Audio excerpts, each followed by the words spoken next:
I'm Petrova Muringat and I'm with NFPN 140 and I'm gonna guide you on the stroke, and I'm gonna start with the history, then the etiology and pathophysiology of stroke.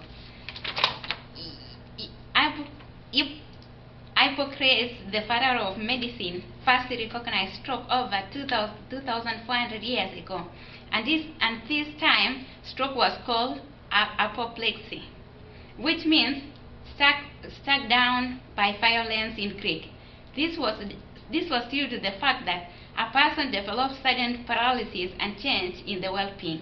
Doctors had little knowledge of the anatomy and function of the brain. This cause of stroke, or how it is treated. It was not until the mid-1600s that Jacob found that patients who died with apoplexy had bleeding in the brain. He also discovered that the blockage in one of the brain plaques could cause the disease.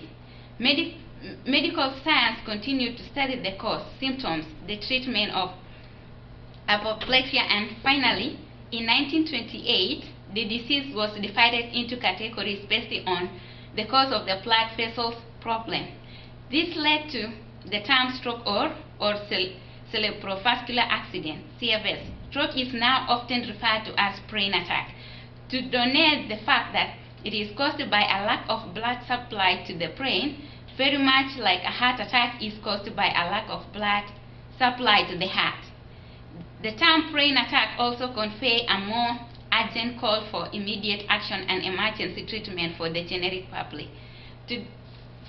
Okay, that's pretty much the history of stroke. I'm gonna talk about the etiology and the pathophysiology, and I'm gonna begin by defining stroke. Stroke is an abnormal condition of the blood vessels of the brain, characterized by hemorrhage into the brain or formation of ampullus or thrombus that occludes an artery, resulting to ischemia of the brain tissues, normally produced by damage. Here is a brief information about it, how the brain is affected. There is a brain carotid artery and the blood vessels.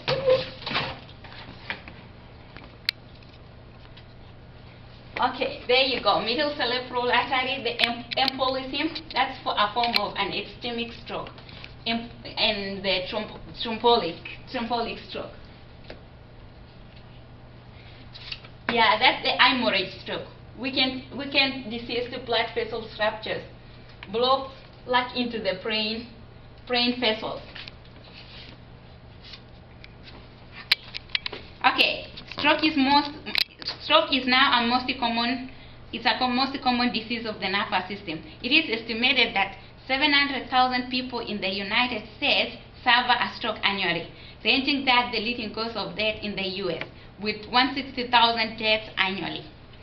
70 to 85 years are mostly affected. Stroke leaves many people with long-term disability. This includes inability to work, complete patient independence in ADL, aphasia, and depression. It is classified as ischemic, as I said before, hemolytic, based on the underlying cause. Ischemic is a thrombolytic and an embolytic, and it accounts to 85% of the strokes. 15% are hemorrhagic stroke that results from bleeding in the brain tissues.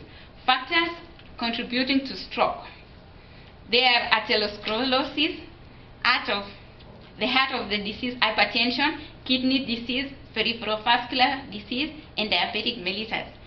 Other include history in stroke, obesity, high cholesterol, cigarette smoking, stress, and cocaine use, and sedentary life. Hypertension is the most important modification risky factors.